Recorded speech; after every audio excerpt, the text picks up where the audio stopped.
I'm happy to see all of you back from the break in the room for our next panel. Recaffeinated, paying a lot of attention, I would hope. We're a bit behind on time, but I'm sure we can make up for that. The topic of this panel is voisinage, regard croisés. And as you may have seen from this afternoon's program, we're zooming out. We previously focused on challenges within Europe.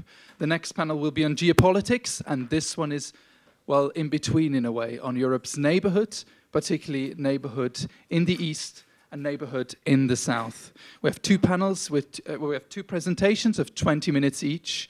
And I'll have a look at the clock. The Swiss watch will do what it does best, being merciless. So we have time for discussions and your questions afterwards. My name is Benno Zogg. I'm co-head of 4 Hours' Peace and Security Program, as well as a researcher at the Center for Security Studies at ETH Zurich. I believe that with the war in Ukraine and with the influx of refugees from the Middle East, it became very clear to every European citizen that these two neighborhoods may actually be closer than one would have thought, and that the well-being of people there, as well as the stability and security of states there, affect us all. So in the East, we are facing an assertive Russia. Western-Russian relations are at their low point since the end of the Cold War, and there's a number of countries in between as well who struggle to find their role and whose societies struggle with issues like corruption, with authoritarianism, with territorial disputes. And if we cross the Caucasus to the south, to the MENA region, Middle East and North Africa, we are still faced with uncertainty about the results of Arab uprisings, from cause for some optimism in Tunisia to dysfunctionality in Libya to outright war in Yemen and in Syria. And I think we mustn't forget that these two regions are also somewhat linked from a European perspective. Those are principal sources of energy for Europe. And with Russia being engaged in Syria as well as in Libya to some extent, those challenges to some extent overlap.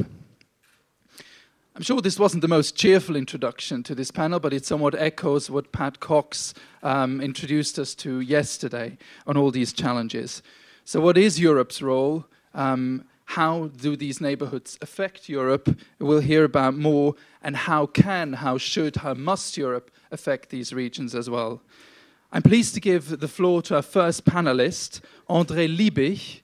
He is honorary professor for international history and politics at the Graduate Institute in Geneva, where he was a member of faculty between 1989 and 2013. And as he said to me yesterday at dinner, one cannot really retire from these kinds of topics. Previously, he was a professor in Montreal at the University of Quebec and in his native Montreal. So I'll give the floor to you. We're curious about your words.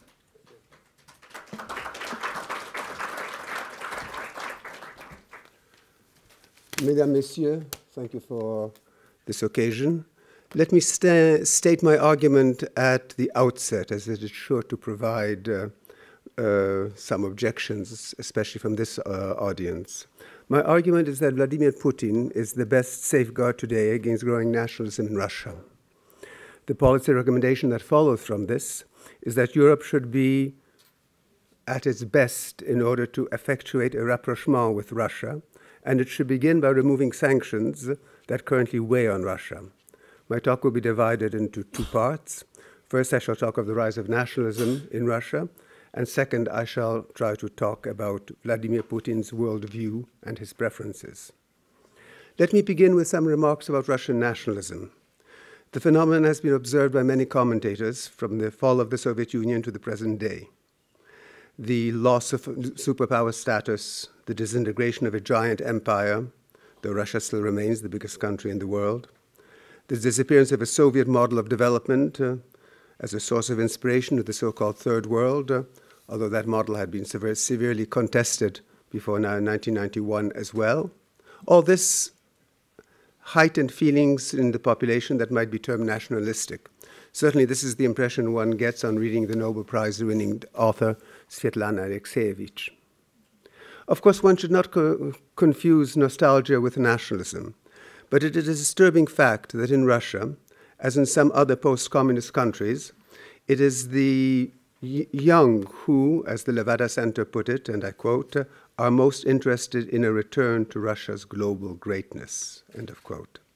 Perhaps most indicative of the current mood in Russia is the fact that the seizure of the Crimea in 2014, considered by many in the West as proof of Russian perfidy, is seen by most Russians, with the exception of a small sliver of the intelligentsia, as a glorious accomplishment, bringing back to the Russian motherland several million Russian-speaking compatriots and righting a historical wrong.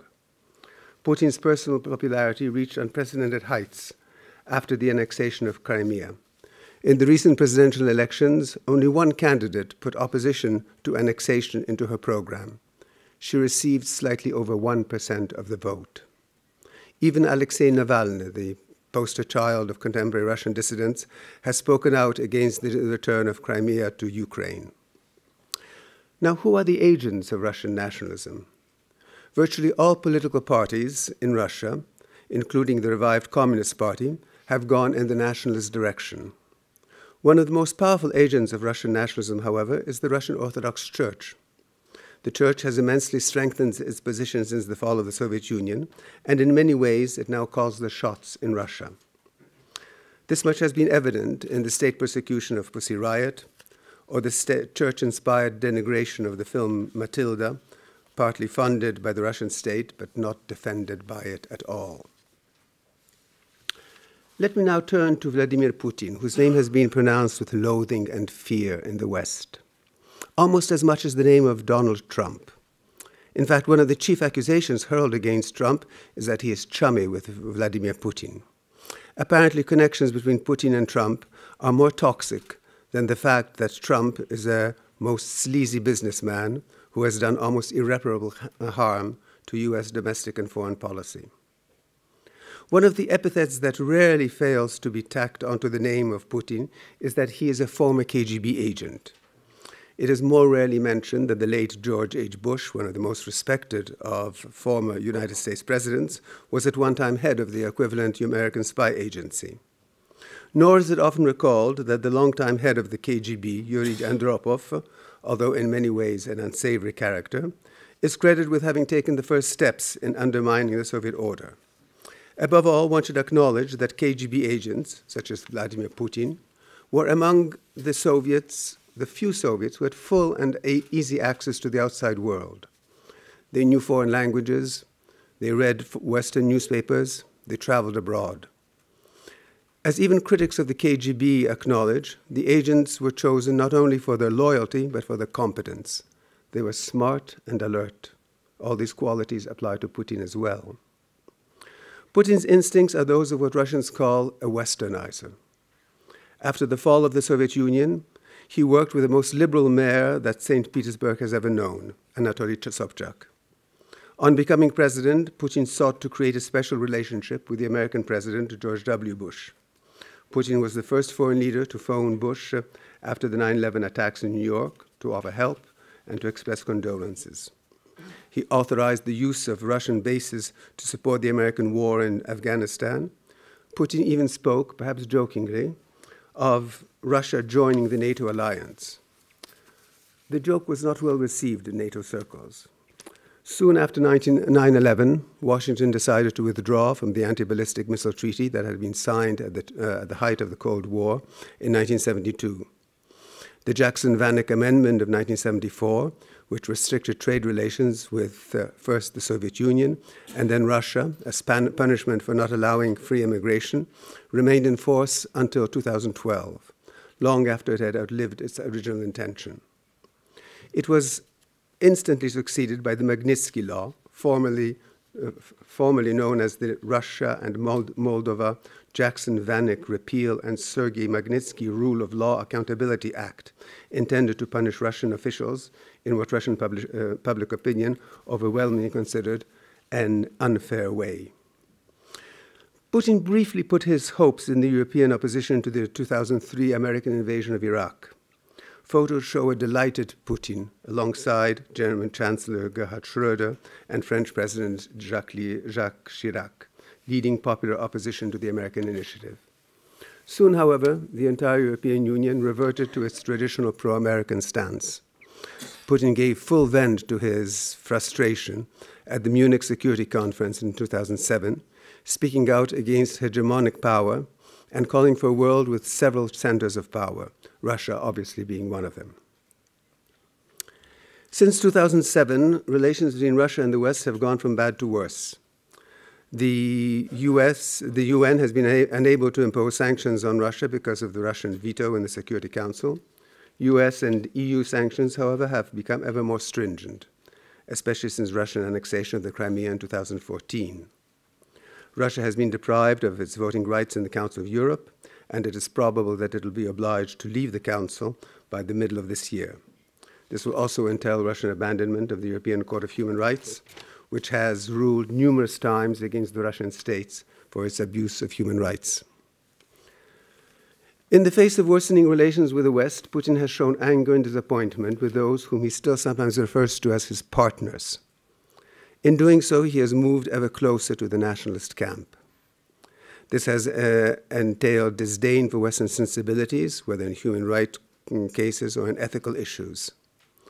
In fact, Putin seems to have abandoned the project of tearing the EU away from the American embrace, and he has rather sought to divide the European Union, contrasting Western decadence, as evidenced, for instance, in widespread Western acceptance of same-sex marriage, with Russia's adherence to traditional Christian values.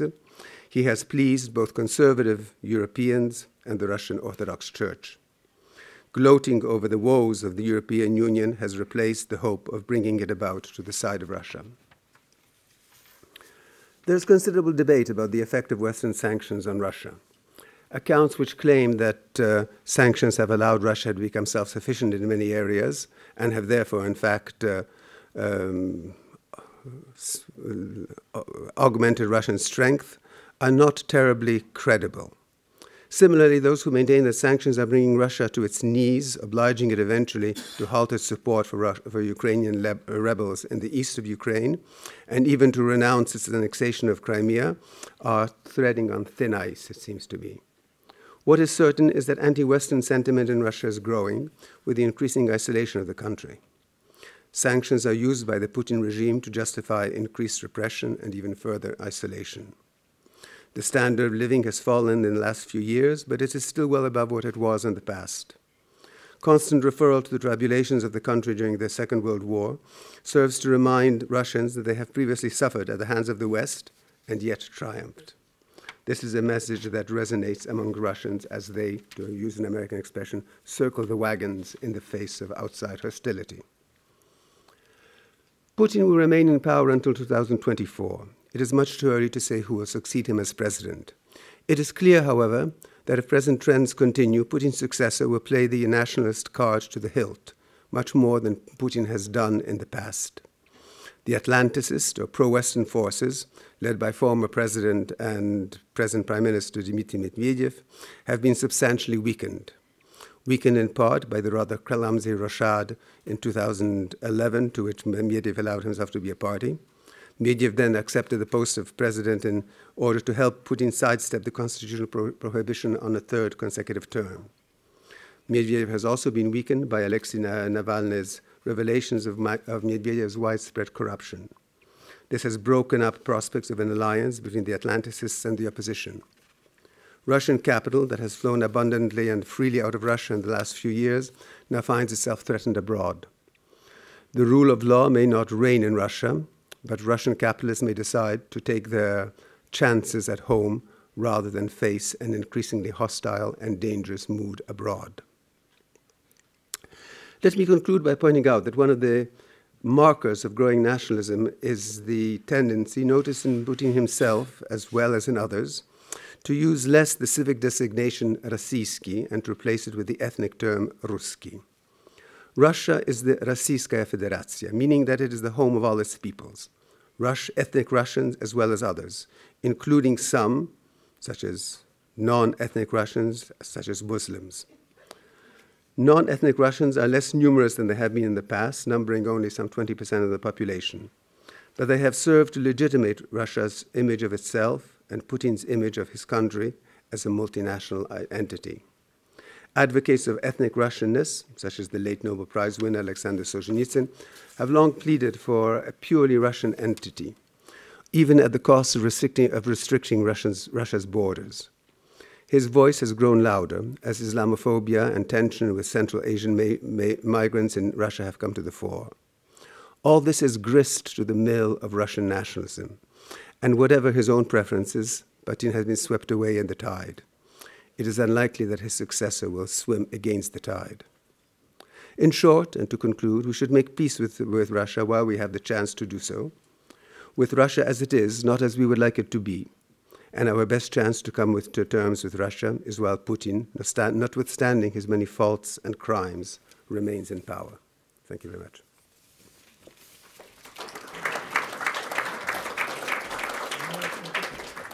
Thank you very much for this presentation. Certainly a challenging one. You challenged common assumptions and simplifications, and I'm pretty sure that will make for a lively debate afterwards. But I'd like to give the floor now to Luigi Narbone. He is director of the Middle East Direction Program at the Robert Schuman Center for Advanced Studies at the European University Institute in Firenze in Florence. Previously, he served as an ambassador and was head of the EU delegation to Saudi Arabia. Please, the floor is yours. Thank you.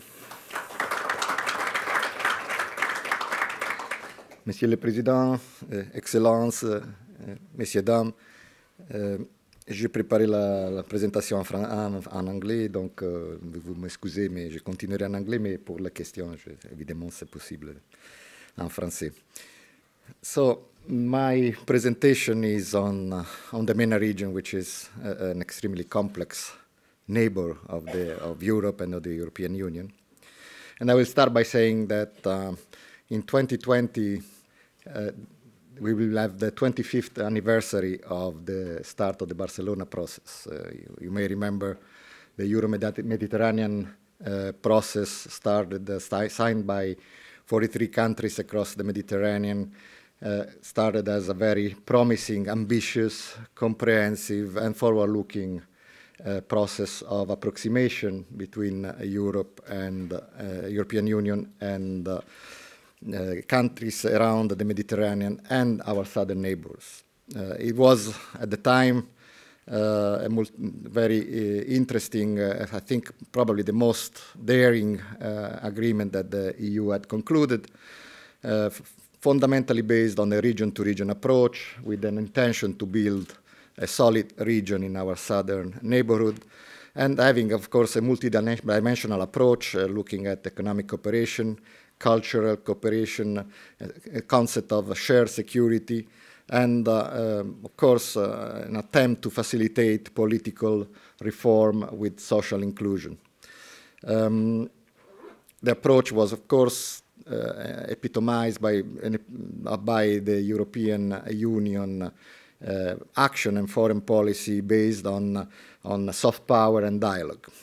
Of course, we know what happened afterwards, the number of problems, particularly political problems, mostly linked to the Arab-Israeli conflict, had somehow impeded strong progress in the Euromed process, which nevertheless played a function as an important forum for discussion across the Mediterranean.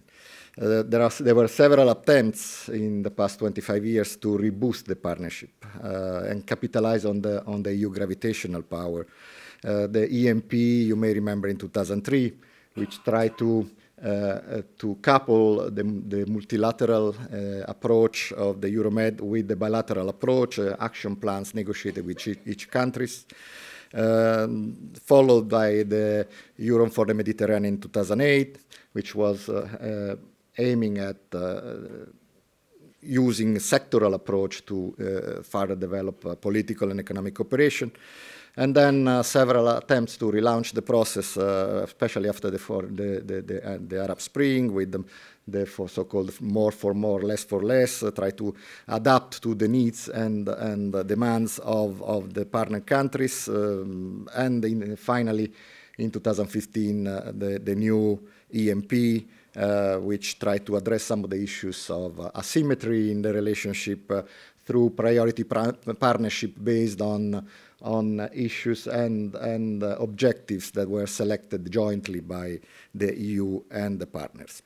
The approach has been, of course, one of continuity and upgrading. However, as we all know, the whole process has had very limited results, unfortunately.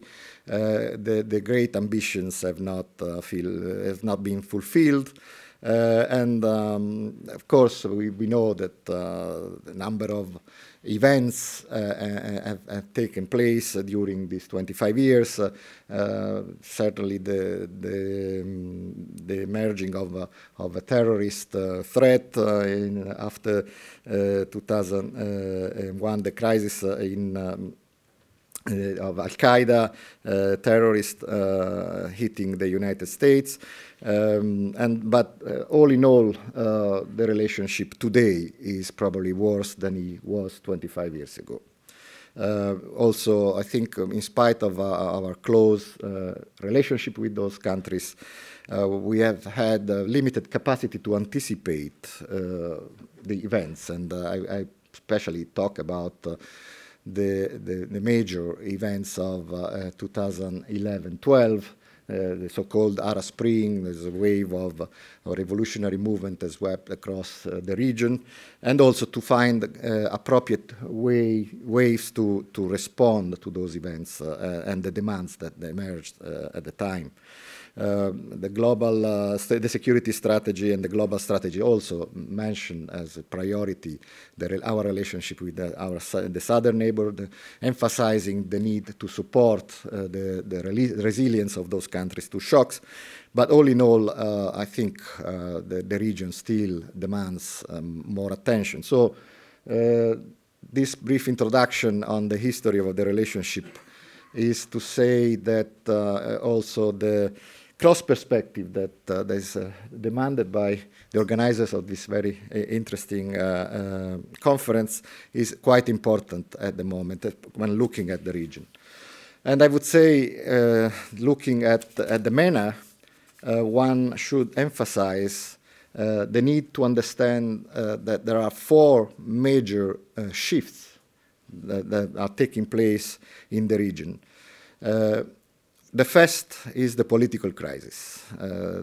The 2011-12 wave of revolutions have given rise to a number of outcomes. The only positive one has been in Tunisia, where we know where a democratic process has taken place, particularly with the capacity of the country to give itself a constitutional framework that holds the different political forces in Tunisia. But even this democratic process is rather fragile, and we will see this year with the elections later in 2019 what will happen. But we know that there are a number of challenges, certainly on the socio-economic field, and Tunisia is surrounded by a number of countries that may pose problems.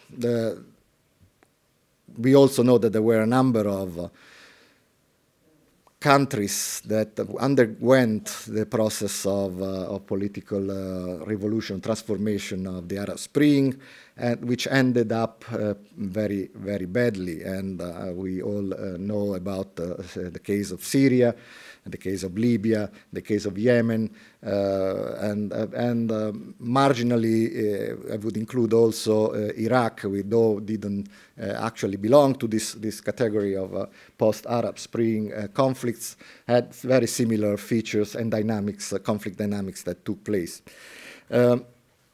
We know that those conflicts have been very, very high prices in terms of human losses, in terms of spillovers to neighboring countries and sub-regions, economic costs that are very, very daunting for the region, and certainly the consequences are there to stay and to be felt for quite a number of years.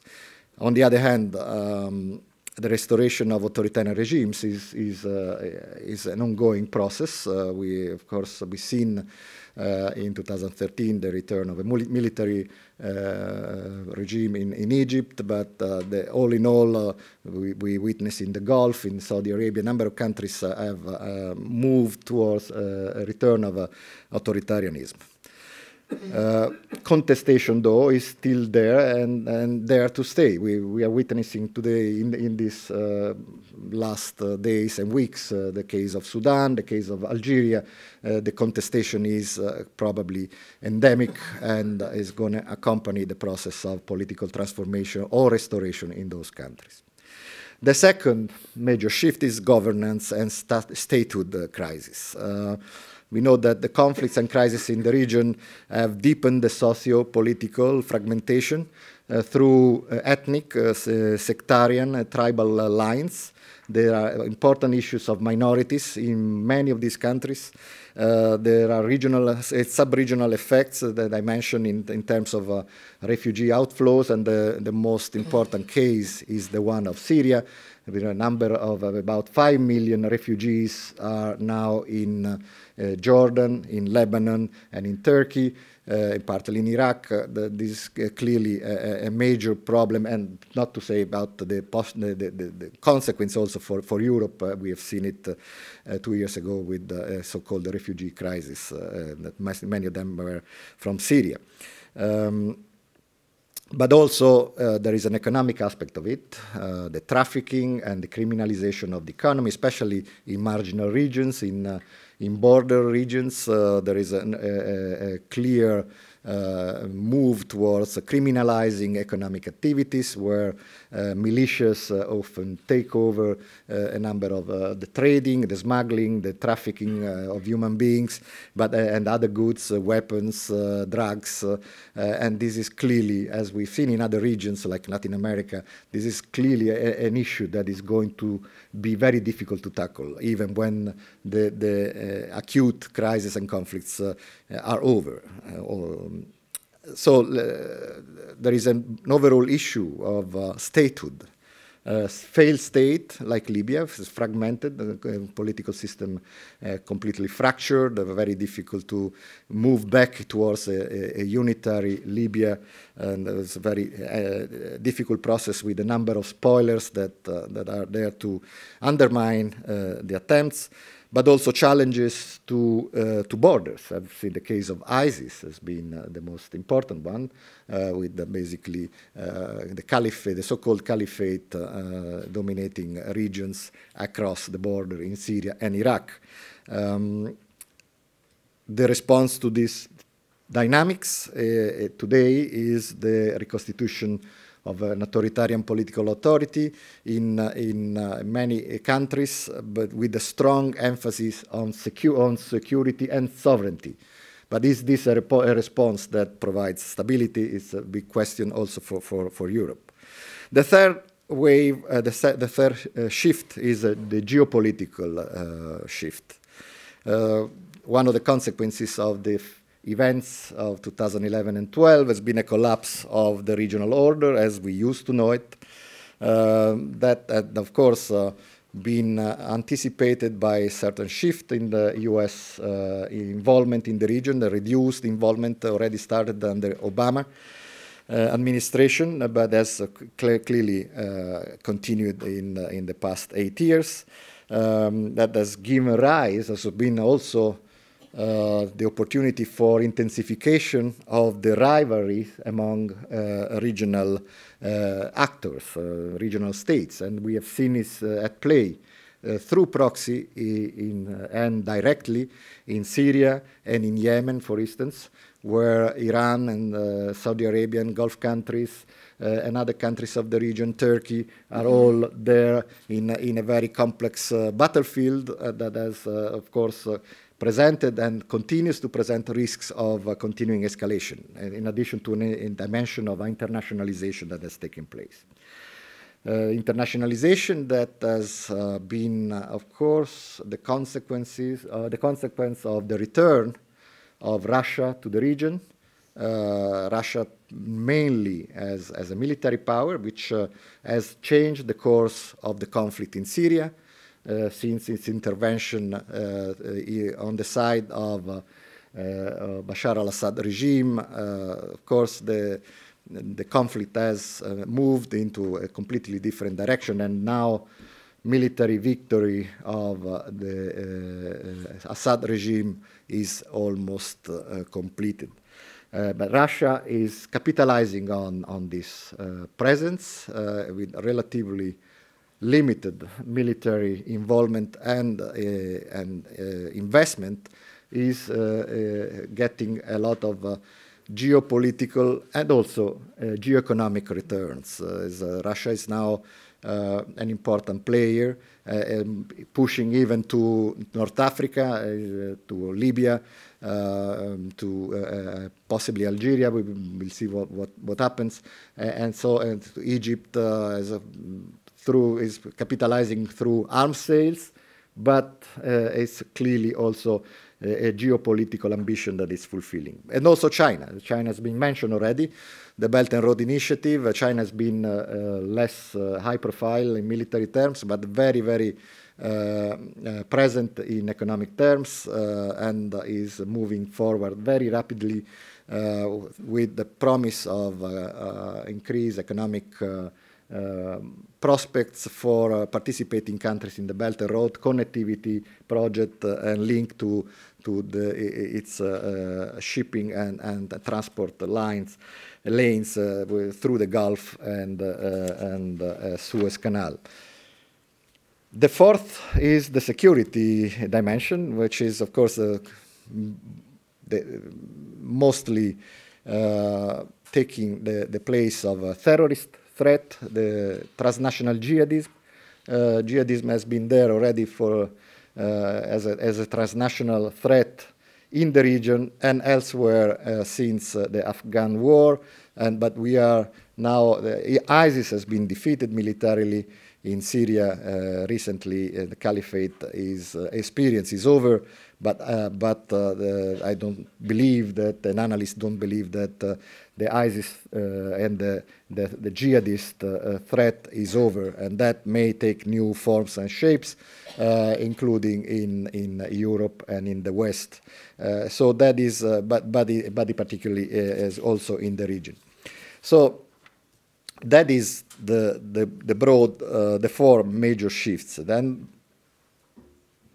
those shifts have been accompanied also, interestingly, in a shift in approach by the international community to the region.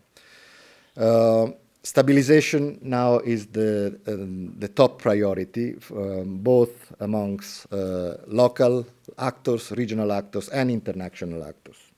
But there is no clear agreement on what stabilization is and what it should entail as a process.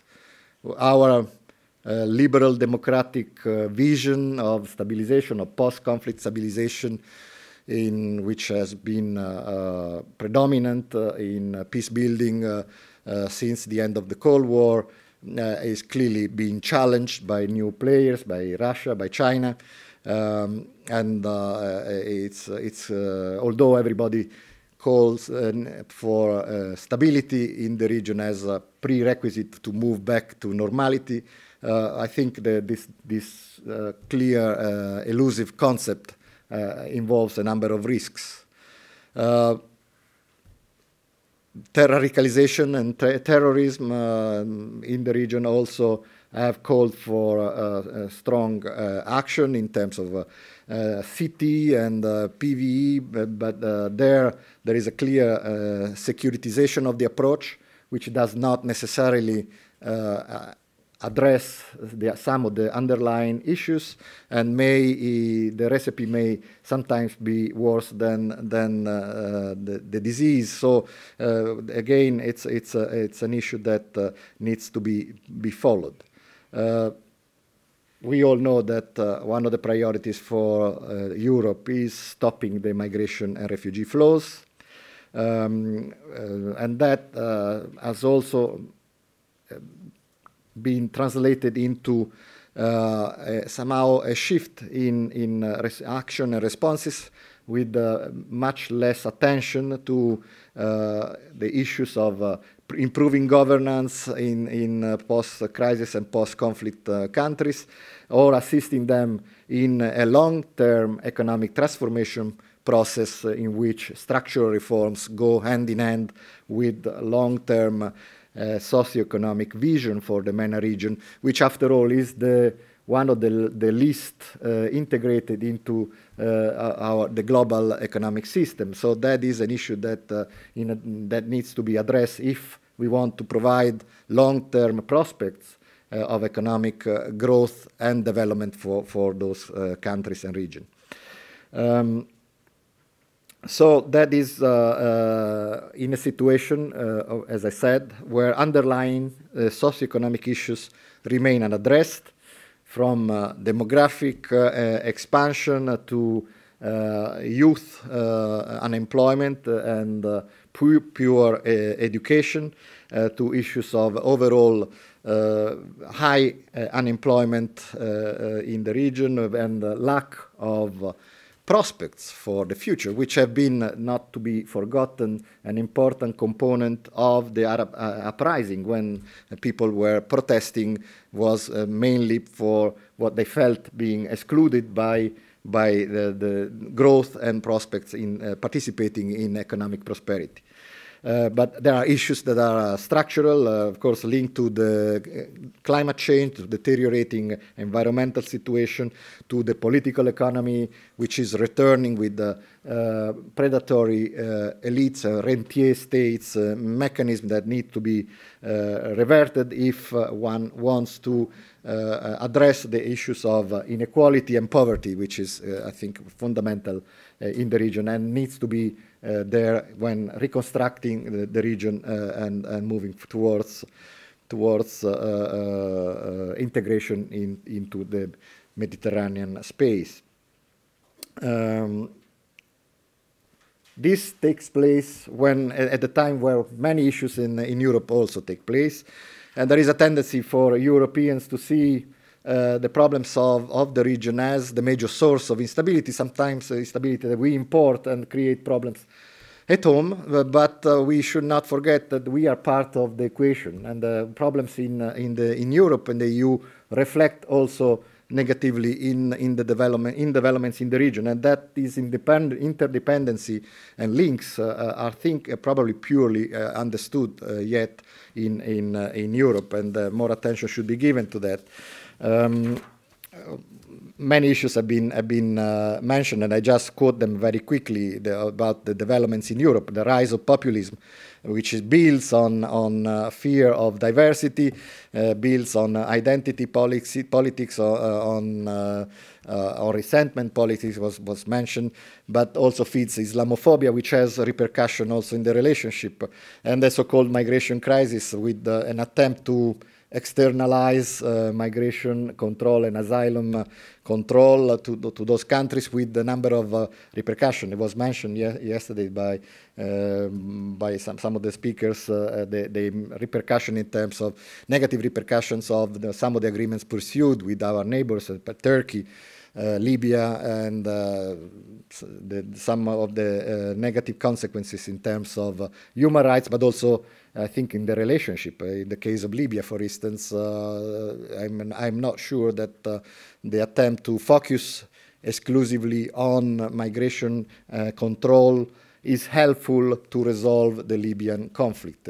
Rather, the opposite, I think, plays in the hands of those spoilers that have an interest in perpetuating the conflict ad infinitum.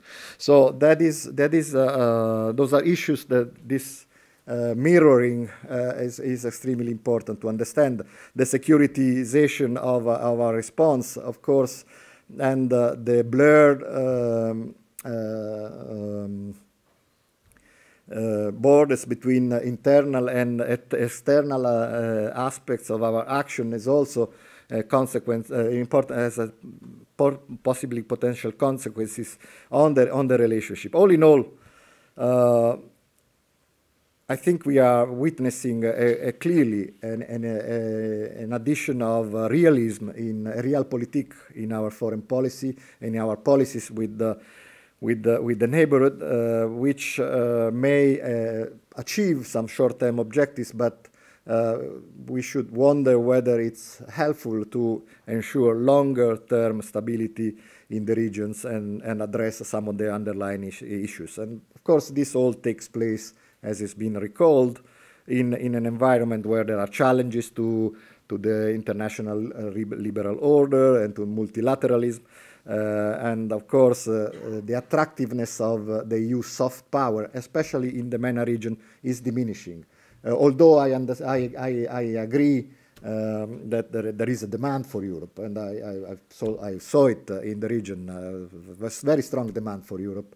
On the other hand, I'm afraid that our tools have been somehow tarnished by the developments of the past decade, and we are not capable of using soft power in the way we used to be in the region, especially at the time where hard power is coming back, and of course the region has been the main focus for this return of hard power. So, what are the solutions? Many analysts, many people, every now and then there is a call for a new Marshall Plan for the MENA region. We all know that is not going to happen. This is, especially in time of fiscal restraint, is very unlikely that we put the resources behind a major project. But still, that should not leave us without hopes. There is a lot that can be done in really refocusing with the vision and a strategic approach our relationship with the southern neighborhood, which is, by the way, goes hand in hand also with the similar approach for the eastern neighborhood. I think the process of the partnership, the Euromed partnership, and the various policies have been, there has been a sort of an obsession typically of the EU with creating institutions, and sometimes these institutions have been left with as empty shells with not much substance and not much funds and not much political and policy capabilities. I think there is a need to shift to a more issue-based relationship, where issues which are, of course, the result of the dynamics of interdependence are faced with a long-term view by both sides of the Mediterranean. Strategies need to be part of this process with clearly an engagement for a long-term commitment, which is much more than we are willing to do today. We need to understand better trends and dynamics because they are shifting and changing very rapidly, but also we need to act in a more integrated manner. I mean, one of the responses to the events of the past 8 years has been somehow a dichotomy and a growing divergence between member state policies, EU approach, and sometimes divergence that has led to not only the traditional disagreements amongst member states, but even policies that move into different directions. Libya is one case in point, but there are other cases. And I think this clearly goes against the long-term interests of Europe and its member states. There is a more integrated approach needs to go hand in hand with high-level diplomatic and political actions where we try to bring together, to leverage together all the instruments. There is, of course, a lot of talking in Brussels about integrated approach, a holistic approach where all the instruments we have at our disposal are utilized in a political manner. But I think the talk needs to be now followed by deeds, and there is a lot of space for doing that. And I would also look at how to approach it. Of course, the government-to-government approach with the region is necessary because, after all, this is our relationship is based, but cannot be exclusive. We need to, at the same time, look at possibility to enhance the bottom-up approach, interact more with the non-state actors, with the youth organizations, civil society organizations, with business organizations, and try to bring together all the instruments under a common framework. Bilateral, regional dimension. The regional dimension is fundamental. That is something that is going to be important for the region itself, if it wants to get out of the current and long-standing situation of crisis and lagging behind vis-à-vis the rest of the world. There are projects of connectivity. The Belt and Road is a good case in point where Chinese are proposing to establish these links that have been missing, that can be encompassing transport, but also energy. They can encompass electricity grids. Many projects have been discussed for many years, but I think they could link together renewable, could link together new possibility for the region, but more needs to be done in framing all this into a major strategy for the region. And that is the framework that can help immobilize the efforts of the EU and Europe, bringing together also private sectors that needs to be given the appropriate incentives and the appropriate financial schemes. So I would say it's a grand vision, which may not be accompanied by enormous transfers of money, but without the grand vision at least being on the table, I don't think we will move very fast in solving some of the stabilization issues in the region. And so at least should be part of our effort to insert it into the debate. Thank you very much. Thank you very much for that presentation as well. Outlining 4 major shifts in the region as well as reactions to it, and reflecting on this diversity as well that we see. I'll use this opportunity for a first question. You mentioned that US attention for the region has certainly gone down already under Obama with this pivot to Asia, for example, but also under the Trump administration, which, for example, with regard to its Israel and Palestine policy, does not pretend to be a mediator anymore. So I was wondering whether this opens more room for Europe to engage. You also mentioned that its relations with the region are worse than 25 years ago. So does this pose more challenges, more opportunities, more room in general? How do you perceive that?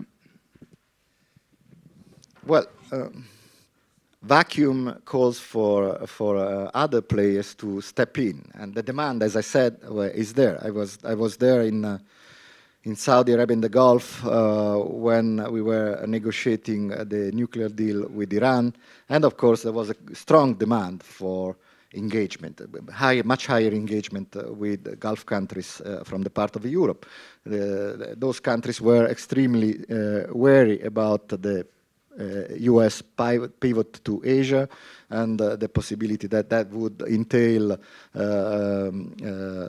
security consequences. So engagement, I think, has not been there the way it should have been. I mean, there are spaces for diplomatic actions that need to be pursued, even though they may not necessarily bear fruits at the short term. We all know that this region is extremely sensitive to the degree of presence and engagement. Without which not much the relations cannot be built. Opportunities are there, opportunities that are interlink various aspects from the economic front to energy to the political cooperation in solving regional crisis, but those opportunities need to be seized whenever they present themselves, and they can only be seized if the level of engagement is sufficient. And I don't believe we have done enough for the past 7-8 years. Thank you very much. I'd also like to challenge you, André Liebich. I myself wrote a paper last year entitled Time to Ease Sanctions on Russia, although my suggestions were way more moderate than what you suggested. You hinted at the idea of a rapprochement with Russia, that is urgently needed for all kinds of reasons that you outlined. So I'd like to ask you, what would first steps towards such a rapprochement look like, given that we have a situation on the ground in Ukraine that needs to de-escalate? We have sanctions in place from both sides. What would first steps look like? Who would initiate them? How couldn't we get out of that without any side losing face, for example? Yes, you mentioned Ukraine. I think one of the problems is the impasse in the Minsk process today. And one of the reasons for the impasse is because the Ukrainian parliament has not accepted the conditions that have been established in Minsk. So I think one of the first steps is to put pressure on Ukraine, and we'll see that after the elections, to accommodate Russian needs and fears. One of the main problems in Ukraine today is the growing sentiment that Ukraine should belong to Nato. That, I think, is something which is contrary to Russian interests and which Russia would combat very strongly. So I think a very first step would be to indicate that Ukraine is not welcome in NATO. From then on, well, one hopes that there will be an easing of sanctions, perhaps gradual, unilateral in the case of the European Union, of course, because one can't count on the United States to ease sanctions. And eventually, I hope we'll reach a stage where there won't be sanctions and that Russia will be behaving in what we would call a more civilized way. Thank you very much. I'd like to open the floor now for questions. I encourage anyone to ask questions, female and young voices, even more so. I see a few hands there. Please, Jenny, I think you were first. And then we collect a few. Please introduce yourself and keep it brief so we can allow for everyone to talk. Thank you, Jenny Nagy from Foros. Just one very simple question on Ukraine for you, Professor Liebich. And a little bit provocative, but just to start the discussion. Do you think that Ukraine is an independent state? Do you think that Ukraine can decide for itself what it wants, joining NATO, joining EU, concluding an agreement with EU? Or do you think that whatever Ukraine wants, what we have to look is the Russian reaction and act accordingly? We collect another one here by Mr. de Wattenville. Merci beaucoup. J'ai une question pour le professeur Narbone concernant la situation au Moyen-Orient. I would like to know from you what lessons have to be learned from what happened during the past years. You described the situation in Libya, in Iraq, in Syria. In these three countries, important EU countries like France and the UK played an active role. And now, a few years later, we see the results. What went wrong? What mistakes did the EU do? What can we learn from this for the future of EU policy and EU construction? Thank you. We had a question over there. Ben Haddad, maybe just a quick comment on Ukraine, if you allow me. I agree with what you said on the Ukraine Parliament not voting on decentralization, which is one of the requirements of Minsk. I do think you gave a slightly unilateral reading of the situation. There's still Russian heavy equipment in the Donbass. It's a region that's still occupied by Russia. There are still Ukrainians being killed or Ukrainian positions being shelled by Russia. And as for NATO, I think it's pretty clear that Ukraine is not joining NATO. Actually, this question was basically settled in 2008 at the Bucharest summit when France and Germany blocked Georgia and Ukraine's accession to NATO. Georgia was invaded a few months later.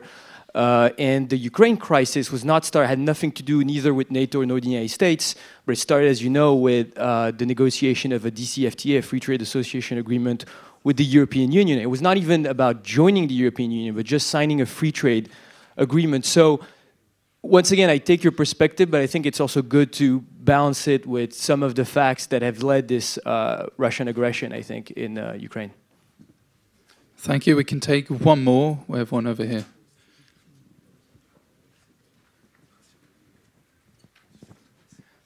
Patrick de Bondelly, je suis à la fois bernois et français. Bon, j'ai des questions pour les deux. Pour monsieur, j'ai deux questions. La première, c'est l'Égypte.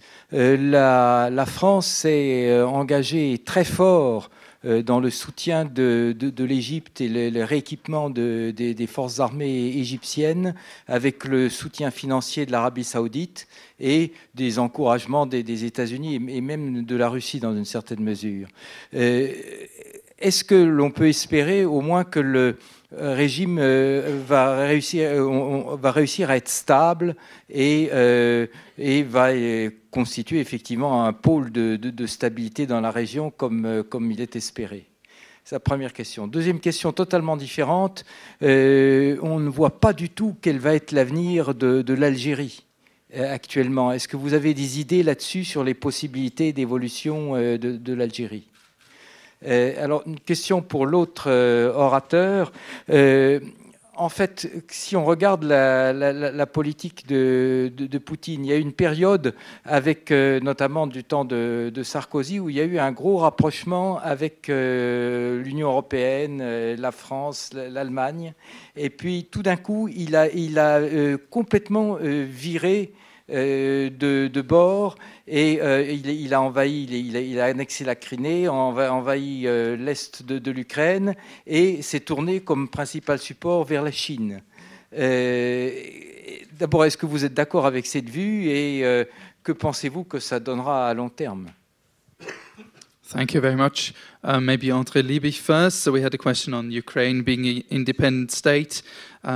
A call for a bit more balanced perspective, as well as the last question on past attempts for rapprochement with Russia. Yes,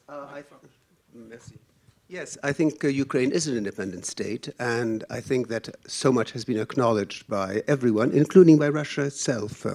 After all, Russia had an embassy in Kiev, and it followed events in Ukraine as it would with another country abroad.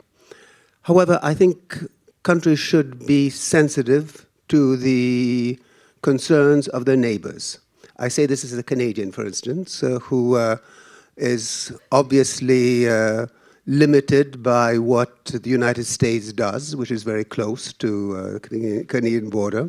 You know, the Quebec independence movement has always insisted that it is not anti-American and that it would not allow, at the time, Soviet troops or Soviet presence in an independent Quebec in order to reassure the Americans.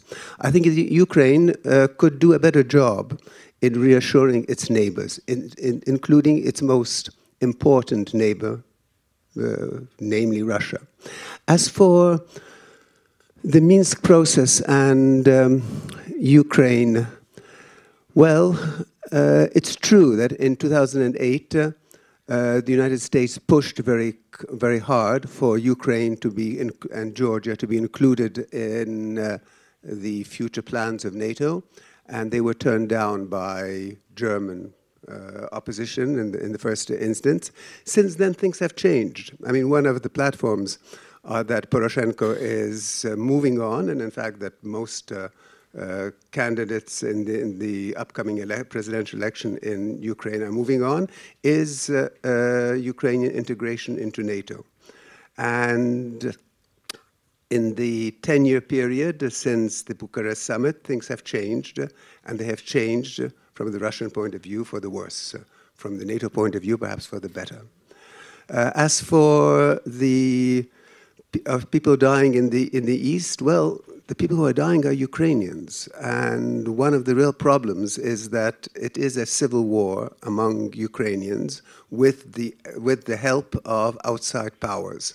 Help, I say ironically, because I don't think Russia is helping very much, nor is the West helping by sending lethal arms or non-lethal arms to Ukraine. So I would say that the situation in the east of Ukraine has to be seen in a Ukrainian context, and to that extent, it's a Ukrainian problem. Quant au problème ici de 2003 et l'annexion de la Crimée. Il y a eu une dizaine d'années entre l'invasion américaine de l'Irak et l'annexion de la Crimée. Durant ces 10 années, beaucoup de choses ont changé.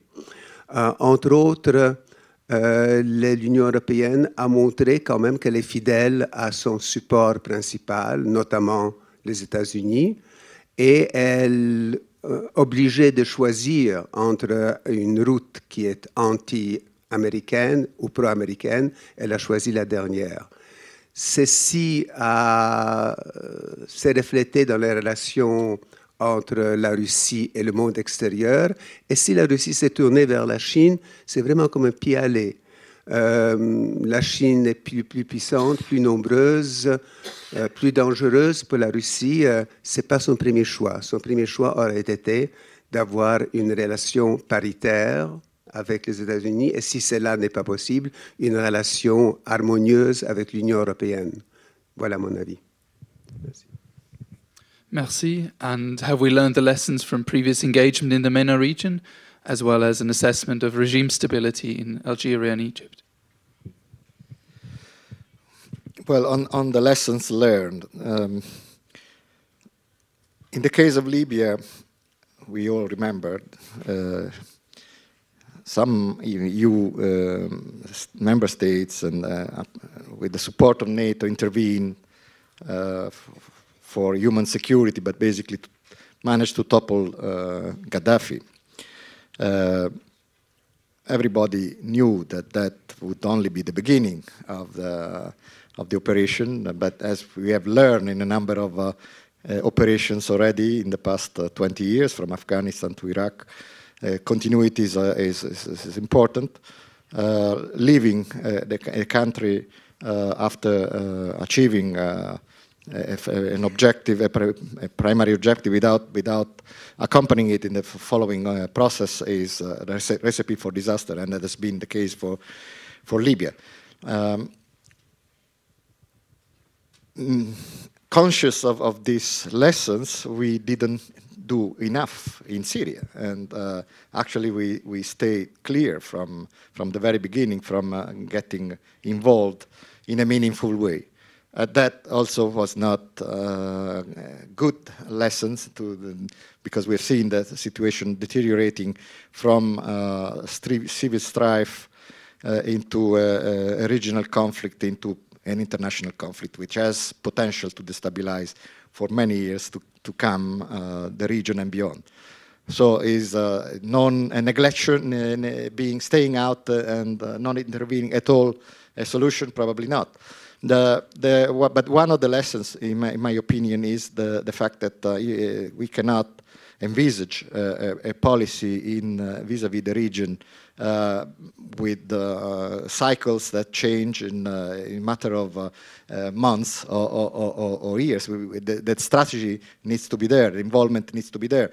I mean, if there is anything to be learned in the Balkans, in spite of the difficulties that are still present, is that the EU presence has been is very strong for now 2 decades, and that stability in the region, in spite of the challenges, is still there. So I would say that this is important to have sort of the strategy and the strategic culture that follows it, and be able to put the means and the involvement and engage the level of engagement that is necessary. On Egypt, I think Egypt is very much the issue of stability versus all other questions, particularly some of the values. Human rights record of the regime is extremely worrisome.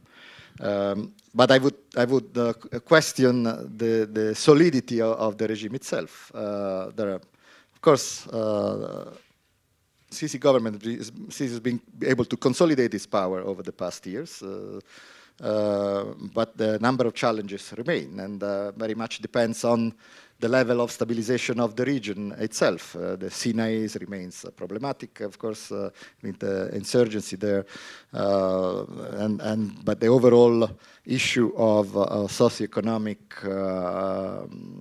cleavages within the country and in regions of the country is worrisome for the long-term stability of Egypt. So, again, it's a question of balancing priorities and deciding whether short-term stability is a worthwhile objective versus a longer-term engagement that may ensure longer-term stability. Algeria is very much a question mark. It's been a bit surprising. I remember when many countries were undergoing the protest movements in 2011-12, Algeria was totally quiet, and people were saying, of course, they have the experience of the civil war in the 90s, and the trauma is still there, and it's not likely to be part of the wave. But a few years later, we see the protest movement with the same dynamics and potentially the same risks that we have seen 8 years ago. Is the return of a new wave of Arab uprising, or is it just a one-off case? Is going to end like some of the other cases? In any event, it's something that we need to follow very closely because of the importance of Algeria, but also because of the potential effect that it has on a number of countries in North Africa, including Tunisia, which is, of course, a neighboring country for Algeria.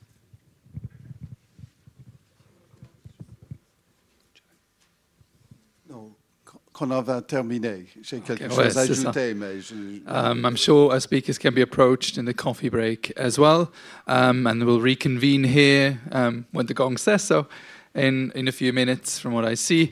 Join me in a round of applause for our speakers.